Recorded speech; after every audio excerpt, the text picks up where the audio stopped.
हो गई या घर की मार्केट कमजोर हो गई है तो 2 नौकरानी लगा दो।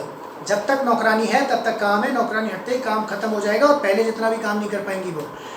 ये काम होता है दवाइयों का। किसी भी चीज़ के ऊपर ले लें आप, दवाइयाँ इस तरह से काम करती हैं। कोई बैक्टीरियल या वायरल इन्फेक्शन होता है तो उसमें क्या करती हैं, उसमें आपका इन्फेक्शन बढ़ ना जाए उसकी रोकथाम करती हैं। अदरवाइज तो उस इन्फेक्शन को तो बॉडी ने ठीक करना होता है एंटीबॉडीज़ बना के। इसके ऊपर भी थोड़ा सा इम्यूनिटी के ऊपर बात करेंगे, अभी कर लेते हैं। इम्यूनिटी क्या होती है? किसी भी बैक्टीरिया या वायरस के बॉडी में एंट्री करने पर बॉडी की कुछ सेल ऐसी होती हैं जिनका काम है उस बैक्टीरिया वायरस को डायग्नोस करके उनके सिमिलर एक सेना खड़ी कर देना, एक एंटीबॉडीज़ बना देना, इसे इम्यूनाइजेशन कहते हैं। और जब वो सेना बन जाती है तो वो निष्क्रिय हो जाता है वायरस, और इसमें एक टाइम पीरियड लगता है। आज से 20-30 साल पहले नॉर्मल जो वायरस आते थे वो 3 दिन में बाई डिफ़ॉल्ट ठीक हो जाते थे। 10-15 साल पहले 7 दिन लगते थे और अभी 14 दिन से 21 दिन का मिनिमम टाइम है। तो बॉडी इतने टाइम में उस वायरस की वजह से अफेक्टेड होकर कोई ऑर्गन डैमेज ना हो जाए, इसके लिए दवाइयाँ दी जाती हैं। फीवर ज़्यादा ना बढ़ जाए, कोई और दिक्कत ना हो जाए, दवाइयों से रोक के रखा जाता है उसको। तो ये एक प्रोसीजर है। लेकिन अगर किसी की वो सेल्स जो एंटीबॉडीज़ बनाने वाली सेल ही कमज़ोर हैं, कमज़ोर क्यों हैं? क्योंकि उसको प्रॉपर प्रोटीन नहीं मिल रही है, प्रॉपर विटामिन नहीं मिल रहे हैं, प्रॉपर मिनरल्स नहीं मिल रहे हैं, खराब क्वालिटी का फैट मिल रहा है, खराब क्वालिटी का कार्बोहाइड्रेट मिल रहा है। तो क्या हो रहा है? तो वो बैलेंस नहीं है। जब बैलेंस नहीं है तो प्रॉपर सेल नहीं बन रही है, प्रॉपर सेल नहीं बन रही है तो वायरस या बैक्टीरिया को आइडेंटिफाई नहीं कर पा रही है। जब आइडेंटिफाई नहीं कर पा रही है तो एंटीबॉडीज कैसे बनाएंगी? तो बंदा कोलैप्स कर जाता है। जैसे अभी कोरोना के ऊपर भी बात करें हम, तो कोरोना एक वायरस है और ये वायरस बॉडी में जब गया है तो बॉडी का काम है उसे डायग्नोस करके उसके अपोजिट एक एंटीबॉडीज बना के उसको निष्क्रिय कर देना, उसको अटैक करने से बचा लेना बॉडी को। लेकिन अगर किसी की इम्यूनिटी डाउन है, वो एंटीबॉडीज बना ही नहीं पा रही है, और जब एंटीबॉडीज नहीं बना पाएगी तो वो तो अपना काम करेगा। लंग्स वीक हैं, ऑलरेडी वीक थे तो वो जल्दी वीक होंगे, तो इसमें डेथ भी उसी की होगी जिसकी इम्यूनिटी पहले से वीक है, जिसको कोई और बीमारी है और बीमारी की वजह से उसका और ऑर्गन ऑलरेडी खराब थे, इस वजह से उसकी डेथ हो रही है। अदरवाइज तो बहुत सारे लोगों को तो कोरोना हो जाएगा, सिम्टम भी नहीं आएंगे और वो ठीक भी हो जाएगा, लेकिन उस दौरान वो बहुत सारे और लोगों को स्प्रेड कर देगा। जब स्प्रेड कर देगा तो और जिसको स्प्रेड किया है उसकी इम्यूनिटी अगर डाउन है, वीक है, तो वो बीमार हो जाएगा और उसको ज़्यादा दिक्कत हो जाएगी। इसलिए हमें ध्यान रखना है कि हम किसी और को स्प्रेड ना करें, इसलिए हमें प्रोटेक्शन रखना है, इसलिए हमें क्वारंटाइन रहना है और अपनी इम्यूनिटी को बढ़ाते रहना है, जिससे अगर कहीं से बाई भी आ भी गया तो हमें नुकसान ना हो। अपनी और अपने परिवार की इम्यूनिटी को बढ़िया रखें, यही हम कर सकते हैं। जब हमारी अच्छी होगी तो हम कम्युनिटी को भी अच्छा कर पाएंगे, और कम्युनिटी को तो हम एटीट्यूड पॉजिटिव करके भी अच्छा कर सकते हैं। तो अब इसे दोबारा से समझते हैं कि प्रोटीन स्टोर नहीं होता, प्रोटीन बनता नहीं है, प्रोटीन एमिनो एसिड से मिलता है। प्रोटीन के 9 एसेंशियल एमिनो एसिड बहुत इंपॉर्टेंट होते हैं, जिनकी प्रेजेंस में 100% डाइजेस्टिव प्रोटीन बनते हैं। अब हुआ क्या कि हमें ये तो मिले नहीं, तो 36% प्रोटीन बना, एक्सेस बाहर चला गया। अब हम करते हैं कि इस प्रोटीन को हम सप्लीमेंट के रूप में ले लें। सप्लीमेंट के रूप में जब लेने के लिए जाते हैं मार्केट में, दवाइयों में, तो वहाँ पे जो प्रोटीन मिलता है वो भी ये 13 नॉन एसेंशियल एमिनो एसिड है। ये तो हम ऑलरेडी खाने पीने से खा ही रहे हैं, तो वो भी 36% ही डाइजेस्ट होता है। वहाँ भी 64% किडनी में एक्स्ट्रा निकालना पड़ता है। तो डॉक्टर ये भी कहने लग जाते हैं ज़्यादा प्रोटीन की वजह से मोटे भी हो सकते हो, क्योंकि उसमें 64% कार्बोहाइड्रेट है, 36% प्रोटीन है।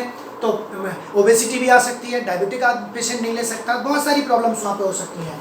तो इसके इलाज के लिए न्यूट्रीलाइट आपको देता है, न्यूट्रीलाइट प्रोटीन पाउडर, जिसकी खूबी है इसके अंदर सिर्फ 9 एसेंशियल एमिनो एसिड मिलाए हैं, जिसकी वजह से आप 13 खाने पीने से खा ही रहे हो, 9 यहाँ से खा लेते हो, तो जो भी प्रोटीन लिया है ना केवल वो 100% डाइजेस्ट होगा, बल्कि आपके अनडाइजेस्टिव अमीनो एसिड्स जो पड़े रह जाते हैं उनको भी डाइजेस्ट करने में हेल्प करेगा।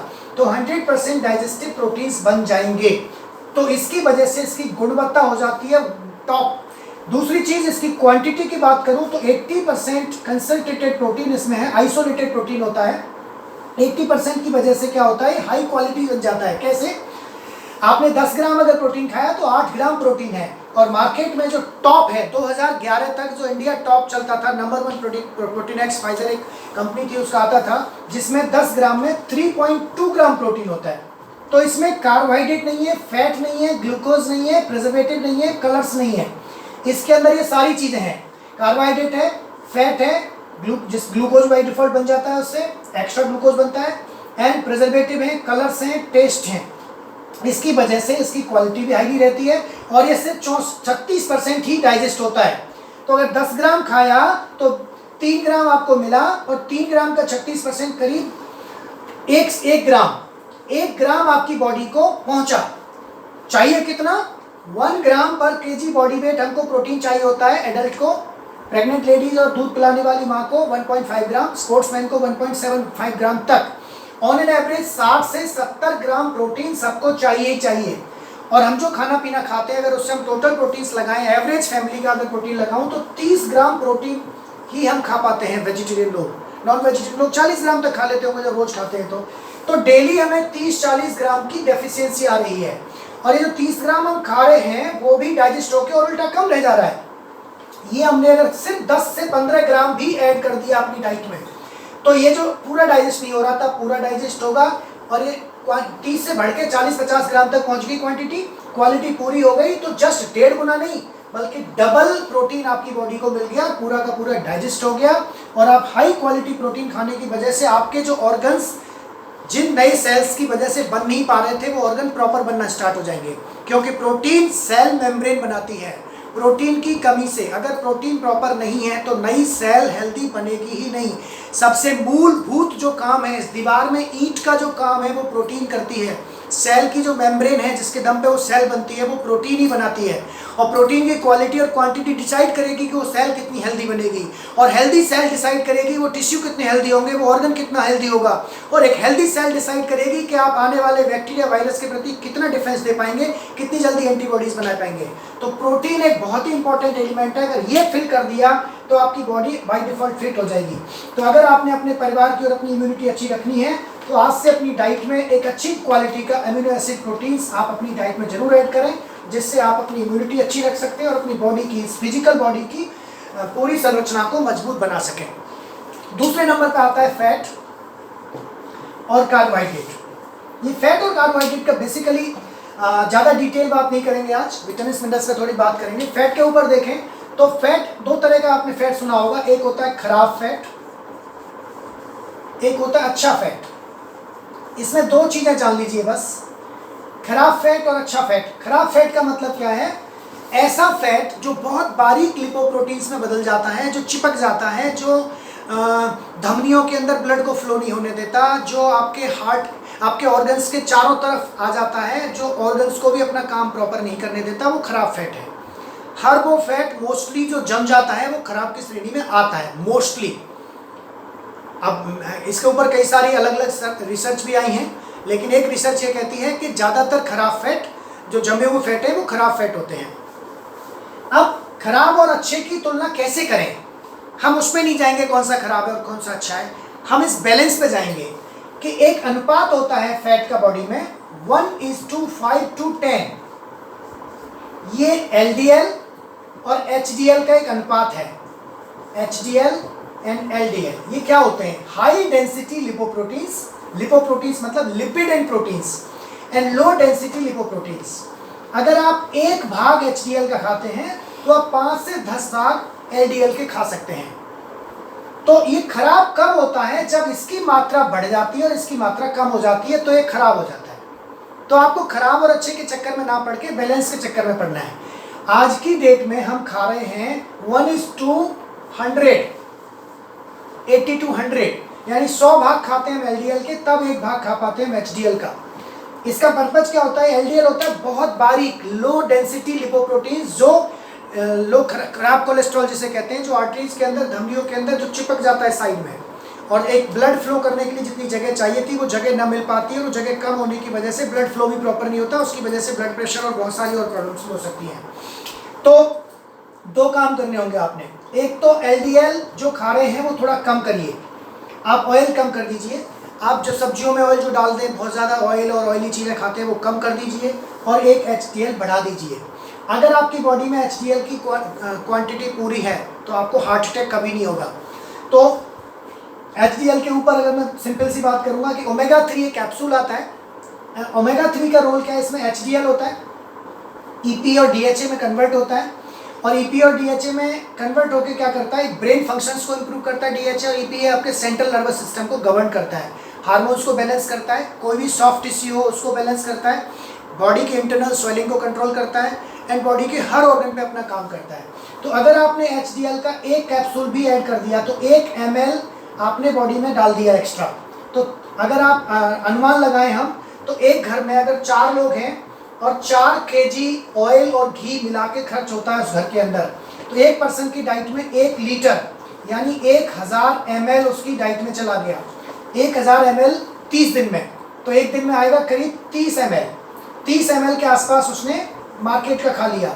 अब वो 30 ml खा रहा है और 1 ml आपने ओमेगा 3 ऐड कर दिया, तो 1:30 का रेशियो आ गया 1:100 की बजाय। तो एटलीस्ट एक ओमेगा शुरू करें जिससे 100 से घट के 30 पे आ जाए। और जो आप खा रहे थे इसे भी अगर आपने कट डाउन करके 500 ml पे ले आए तो 1:15 पे आ जाएगा। इमीडिएटली आप कंट्रोल कर लेंगे। या तो इसे 500 ml पे ले आओ या ओमेगा 3 2 कर दो।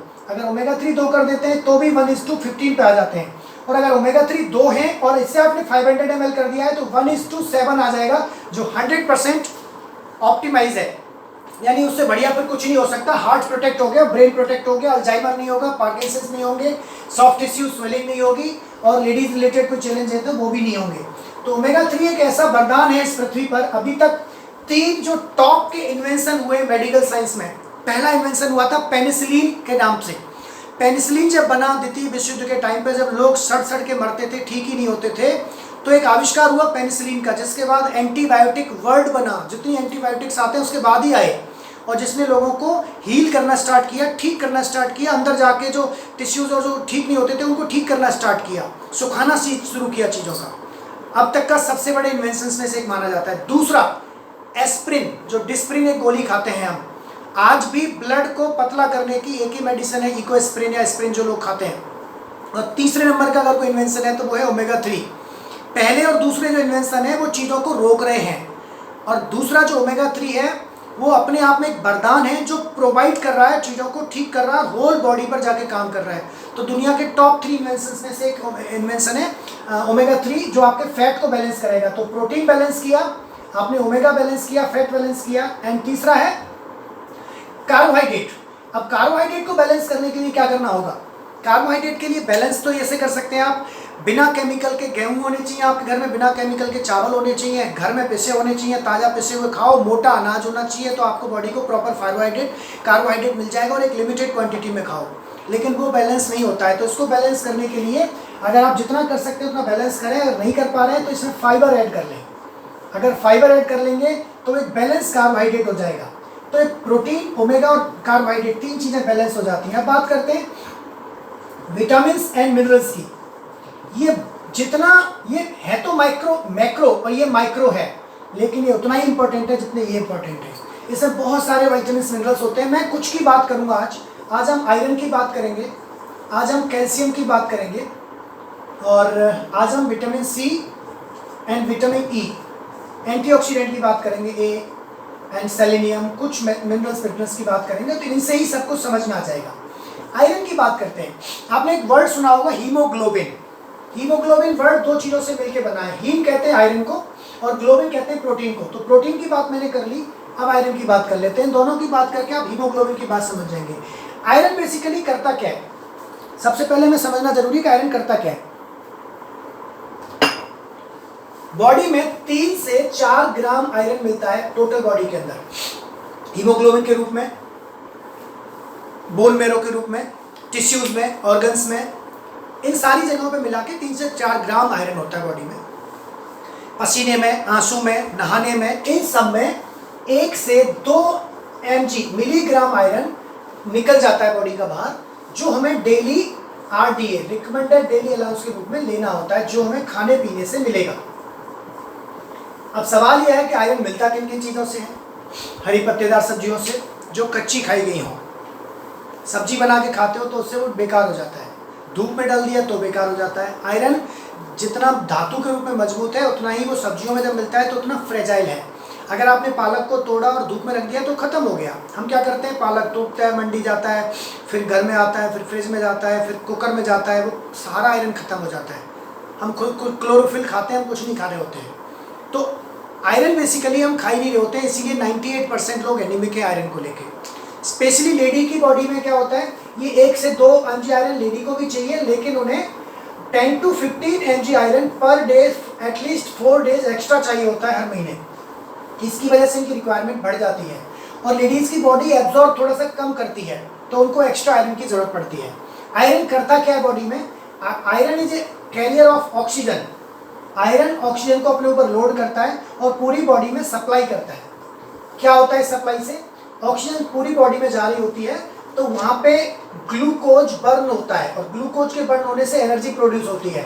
अगर आयरन कम होगा तो ऑक्सीजन सप्लाई कम होगी, ऑक्सीजन सप्लाई कम होगी तो ग्लूकोज बर्न कम होगा, बर्न कम होगा तो एनर्जी नहीं निकलेगी, एनर्जी नहीं निकलेगी तो हम लेथार्जी हो जाएंगे, वीक हो जाएंगे, कमज़ोर हो जाएंगे, काम करने का मन नहीं करेगा, चिड़चिड़े हो जाएंगे। ये ड्यू टू इस केमिकल रिएक्शन की वजह से हो रहा है, इसके लिए जिम्मेदार होता है आयरन।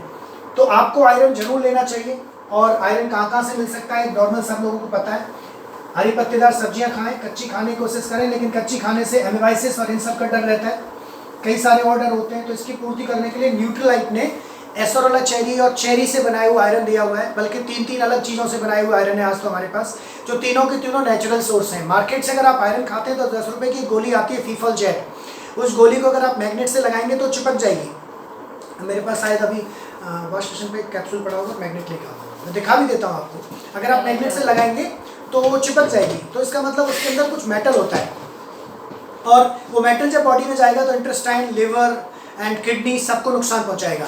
लेकिन जो न्यूट्रलाइट का आयरन है वो चेरी आयरन है और बेसिकली वो नेचुरल तरीके से तैयार किया गया, उसमें कोई केमिकल नहीं डाला गया।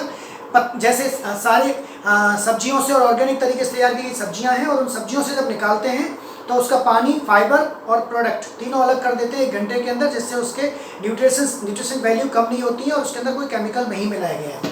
ये आयरन बेसिकली हो गया। इसके बाद हम बात करते हैं कैल्शियम की।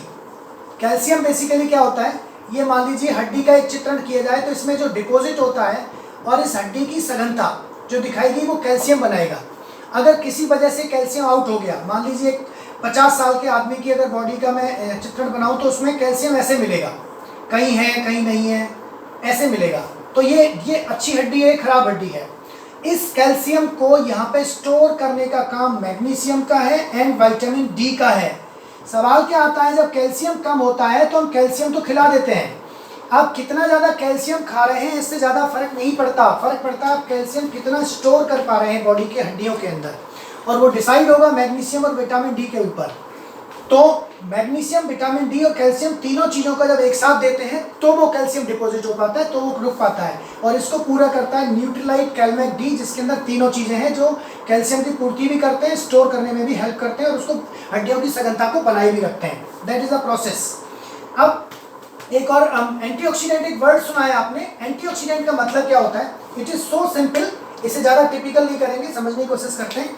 एंटीऑक्सीडेंट, इसको समझने क्या होता है, सेल के अंदर जो आपका जो ऑक्सीजन का एटम है, पूरी बॉडी में हर जगह ऑक्सीजन है, ऑक्सीजन का जो एटम है उसमें 8 इलेक्ट्रॉन होते हैं। आप सबने पढ़ा होगा कि जब एक कोशिका को, बॉडी की फाइनल पार्ट है कोशिका, कोशिका को और तोड़ेंगे तो 3 पार्ट में विभाजित होगी, प्रोटॉन, प्रोटॉन, न्यूट्रॉन और इलेक्ट्रॉन। इलेक्ट्रॉन बेसिकली एनर्जी है और सेल के अंदर अगर एनर्जी है तो वो इलेक्ट्रॉन के रूप में पाई जाती है। और इलेक्ट्रॉन किसी भी हेल्दी सेल का अगर 8 इलेक्ट्रॉन है उस एटम में, ऑक्सीजन के में, तो वो एक हेल्दी बैलेंस सेल है। अब किसी वजह से यूटिलाइजेशन ऑफ ऑक्सीजन, जब ऑक्सीजन यूटिलाइज होगी तो क्या होगा, एक इलेक्ट्रॉन उसका यूज हो जाएगा, और जब एक इलेक्ट्रॉन यूज हो जाएगा तो वो एक इलेक्ट्रॉन यहाँ से चोरी करके इसको बैलेंस करने की कोशिश करेगा। जब वो चोरी करके बैलेंस करेगा तो चोरी करा हुआ आइटम जरूरी नहीं है वो बैलेंस हो भी जाए, और होता भी नहीं है। मैं आयरन का एक वो एग्जांपल जो ले रहा था, एक मैग्नेट है और ये कैप्सूल है। इस कैप्सूल को इस मैग्नेट ने पकड़ लिया, इसका मतलब इस कैप्सूल के अंदर कुछ मेटल है। आप कह सकते हैं कि कैप्सूल के कवर में धो ही नहीं सकता, इसको खोल देंगे तो उसमें से वो तुरंत वो निकाल के दे देगा। अगर उसको खोल देंगे तो खट खट खट खट मेटल वाले पार्ट पकड़ लेगा। और अगर आप स्पिनिच को करेंगे तो स्पिनिच तो नहीं होगी, क्योंकि उसके अंदर भी आयरन है, बट वो आयरन मेटल फॉर्म में नहीं है। तो ये एग्जांपल मैंने आपको दिखाया अभी आयरन का। अब ये यूटिलाइजेशन ऑफ ऑक्सीजन का मतलब क्या है? जब भी आप सांस लोगे, उस सांस के साथ पूरी बॉडी में ऑक्सीजन जाएगी तो आपकी खाने से एनर्जी बनने के लिए ऑक्सीजन की जरूरत पड़ेगी, ऑक्सीजन की ज़रूरत पड़ेगी तो ऑक्सीडेटिव स्ट्रेस कहते हैं उसे, ऑक्सीडेशन होगा, ऑक्सीडेशन के दौरान वहाँ एक इलेक्ट्रॉन यूटिलाइज होगा तो वो वहाँ चोरी भी करेगा, चोरी करेगा तो ये दोनों ही अनबैलेंस एटम बन जाएंगे और ये अनस्टॉपेबल पागलों की भांति एक्टिविटी करेंगे, 2-4 को 4-16 को 16-64 को, ऐसे प्रक्रिया पूरी बॉडी में चल जाएगी। जुखाम से लेकर कैंसर तक की शुरुआत इसी से होती है। अगर ये प्रक्रिया आंखों में हो रही है तो काला पानी हो जाएगा, आंखों में हो रही है तो मोतियाबिंद हो जाएगा, और अगर हार्ट में हो रही है तो हार्ट अटैक, अगर गले में हो गई तो जुखाम, कहीं पे भी ये प्रोसेस होगा, इसके बगैर कोई भी बीमारी होगी ही नहीं। तो अगर मुझे जवान बने रहना है, अगर मुझे फिट रहना है, तो इस प्रक्रिया को आगे बढ़ने से पहले रोक देना होगा, और उसके लिए भगवान ने एक वर्ड बनाया है बॉडी में, एंटीऑक्सीडेंट। मतलब एक ऐसा एटम ऑक्सीजन का जिसके अंदर 8 नहीं बल्कि 9 इलेक्ट्रॉन होंगे। एक तरह से तो ये भी फ्री रेडिकल है क्योंकि इसमें एक्स्ट्रा ये भी सही से काम नहीं करेगा, लेकिन इसका काम है जैसे ये यूटिलाइज होगा अपना एक इलेक्ट्रॉन उठा के यहाँ पे दान कर दे, इससे ये भी बैलेंस हो जाएगा और ये बैलेंस हो जाएगा। तो हम डबल सेल को ठीक कर पा रहे होंगे एक टाइम में। जैसे एक मंदिर के बाहर अगर बहुत सारी चप्पलें उतरी हुई हैं और पहली चप्पल को एक कुत्ता उठा ले जाए और बाद में आदमी आए अंधेरे में और जो भी चप्पल उसको मिले उसको पहन के चला जाए, दूसरा कोई और पहनेगा तो सारी की सारी चप्पलें बदल जाएगी। अगर ठीक करना है इस क्रिया को तो पहली चप्पल ही दान कर दो ना, तो पहली दान होते ही सारी ठीक हो जाएंगी। यही प्रोसेस एंटीऑक्सीडेंट निभाता है। Vitamin C, vitamin E, vitamin A, vitamin K, selenium, ये सारे के सारे एंटीऑक्सीडेंट प्रॉपर्टीज होती हैं। ई और ए बेसिकली फैट सोल्यूबल है, सी वाटर सोल्यूबल है, तो जहाँ जहाँ बॉडी में वाटर है वहाँ पे प्रोसेस हो रहा है तो सी अपना इलेक्ट्रॉन डोनेट करता है, ई और ए जहाँ फैट है वहाँ पे अपना इलेक्ट्रॉन डोनेट करते हैं। तो ये प्रक्रिया होती ही तब है जब बॉडी में विटामिन सी और इनकी कमी होती है। कई लोग कहते हैं इस आदमी ने कभी सिगरेट नहीं पी, इस आदमी ने कभी नशा नहीं किया और उसको कैंसर कैसे हो गया? उसको कैंसर इसलिए हो गया कि उसकी बॉडी में विटामिन सी नहीं था, उसकी बॉडी में विटामिन ए और विटामिन ई नहीं था। अगर विटामिन ई, विटामिन सी और विटामिन ए होता तो उसका वो बॉडी डिफेंस दे देती। इसको जुकाम, एक कमरे में 100 लोगों को जुकाम, एक आदमी को जुकाम है तो 100 के 100 को जुकाम हो जाना चाहिए, लेकिन नहीं होता है। क्यों? क्योंकि बाकी जिनको जुकाम हुआ है उनकी इम्यूनिटी डाउन है, उनकी बॉडी में vitamin C, vitamin A, vitamin E हैं, और जिनको हो गया है उनकी बॉडी में नहीं है। तो मैं लोगों को तो नहीं रोक सकता ना कोरोना फैलाने से, लेकिन मैं अपनी बॉडी को विटामिन सी खिला के फिट तो रख सकता हूँ। लेकिन विटामिन सी बॉडी में 2 से 3 घंटे रहता है, उसके बाद बाहर निकल जाता है। तो आपको हर 2 से 3 घंटे बॉडी लेना होता है। 500 mcg अगर किसी की बॉडी में विटामिन है 500 mg, और उसको अगर कोई भी बाहर से बैक्टीरिया वायरस आता है तो वो उसकी बॉडी पे कोई असर नहीं करेगा, डिफेंस हो जाएगा उसकी बॉडी को। तो आपको इस साइंस को समझना पड़ेगा। अब सवाल ये आता है क्या क्या खाएं? कैलमैग डी खाएं, आयरन खाएं, विटामिन सी खाएं, विटामिन ई खाएं। इसके प्रॉब्लम्स को निपटाने के लिए 2 ऑप्शन है आपके पास। एक तो यह है कि 10 अलग अलग तरह के फ्रूट एंड वेजिटेबल्स, 10 अलग अलग तरह के फ्रूट, अलग अलग नाम के, अलग अलग कलर्स के, 10 different colours and 10 different name, 10 different type के फ्रूट एंड वेजिटेबल्स अगर आप डेली खा सकते हैं रॉ फॉर्म में, कच्चे फॉर्म में, क्वांटिटी काफ़ी हो जाती है, तो आप इन सारे विटामिन मिनरल्स की पूर्ति कर लेते हैं। एक आदमी को एक दिन में 13 विटामिन और 11 मिनरल्स की ज़रूरत होती है। और अगर नहीं खा सकते हैं तो एक दूसरा ऑप्शन है आपके पास, न्यूट्रीलाइट डेली, और इस डेली के अंदर 13 विटामिन और 11 मिनरल्स हैं जो आपकी पूरे दिन की रिक्वायरमेंट पूरी कर देते हैं। और इस डेली को बनाया है 6 अलग अलग तरह के फ्रूट एंड वेजिटेबल से। अब मैं आपको तो 10 की कह रहा हूँ, लेकिन यहाँ 6 हैं, तो 6 डिफरेंट है और उनकी क्वांटिटी ज़्यादा है। वो ऑर्गेनिक तरीके से तैयार किए गए जो आम आदमी के लिए पॉसिबल नहीं है। जिनसे इनको तैयार किया गया है इसके अंदर फाइटोन्यूट्रिएंट्स डाले गए हैं। फाइटोन्यूट्रिएंट्स का मतलब है जो हम और आप नहीं खा सकते। एक पेड़ को भी तो कोई एंटीऑक्सीडेंट बचाता है सर्दी गर्मी बरसात से, तो पेड़ के अपने एंटीऑक्सीडेंट हैं। तो हमारे पास न्यूट्रीलॉक और एंटीऑक्सीडेंट ये 2 ऐसी चीज़ें हैं जो पेटेंटेड है, जो और कोई नहीं डाल सकता। हम उस पेड़ से, पेड़ की रूट, पेड़ का फ्लावर, पेड़ का स्टेम, जहाँ जहाँ जो जो ज़रूरी है वो सब निकाल के प्रोडक्ट बना लेते हैं। और जो वो प्रोडक्ट का फाइटोन्यूट्रिएंट्स है उस पूरे पौधे से फाइटोन्यूट्रिएंट्स निकाल के प्रोसेस कर देते हैं। और न्यूट्रीलॉक कोटिंग की वजह से उसके न्यूट्रिएंट्स वैल्यू कम नहीं होने देते हैं। प्योर ऑर्गेनिक तरीके से बनाते हैं, ऑर्गेनिक तरीके से ही प्रोसेस करते हैं। तो न्यूट्रीलाइट डेली की अगर एक टैबलेट आप एक दिन में ले लेते हैं तो आपकी रिक्वायरमेंट पूरी हो जाती है। आप थोड़ा एक्सरसाइज करते हैं, थोड़ा ज़्यादा काम करते हैं, थोड़ा ज़्यादा स्ट्रेस में रहते हैं तो 2 भी ली जा सकती हैं। तो P फॉर प्रोटीन, प्रोटीन से आप प्रोटीन बैलेंस करेंगे, डी फॉर डेली, डेली से आप डेली बैलेंस करेंगे, ओ फॉर ओमेगा, ओमेगा से आप ओमेगा फैट बैलेंस करेंगे। और ये तीनों खाएंगे, पीडीओ खाएंगे तो आप ओपीडी से दूर रहेंगे, ना आपको इम्यूनिटी डिसऑर्डर होगा, ना आपको कोई और दिक्कत होगी।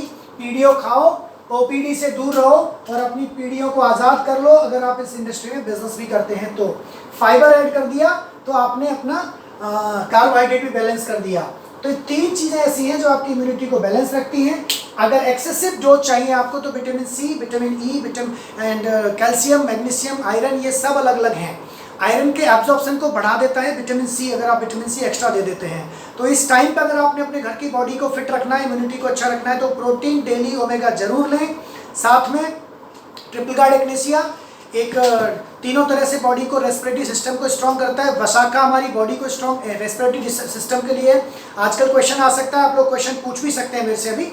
अगर कुछ क्वेश्चन हो तो आप प्लीज़ मेरे से पूछ लीजिएगा। एग्नेसिया, वसाका, तुलसी, नेचुरल सी, चारों मिलके रेस्पिरेटरी के लिए स्ट्रॉन्ग एक इम्यूनिटी देते हैं, जो किसी भी तरह के आपके वायरस के प्रोटेक्शन को रोक देंगे। प्रोटीन डेली और ओमेगा मिलके आपकी होल बॉडी की इम्यूनिटी को फिट रखते हैं, आपकी होल बॉडी को, सिस्टम को मेंटेन रखते हैं। तो ई फॉर डेली एक्सरसाइज करिए, ए फॉर सकारात्मक रवैया रखिए, समाज को, इस यूनिवर्स को पॉजिटिव वाइब्रेशंस भेजिए जो आपको ठीक करे, आपके आने वाले अगले जन्मों तक को ठीक करे। एंड प्रॉपर रेस्ट करिए एंड गुड न्यूट्रिशन फूड लीजिए। अगर आप ये चारों चीज़ करते हैं तो आप फिट रहेंगे। और इस इंडस्ट्री में बहुत लोगों को बहुत सारी चीज़ों की डिमांड होने वाली है। अगर आप as a agency, as a distributor business भी करते हैं तो आपका बिजनेस भी बहुत तेज़ी से आगे बढ़ने वाला है। तो मेरा ये चैप्टर यही खत्म होता है। अगर आपके क्वेश्चंस हैं तो उन क्वेश्चंस पे आज हम बात कर सकते हैं। So wish you all the best. Thanks for listening me patiently.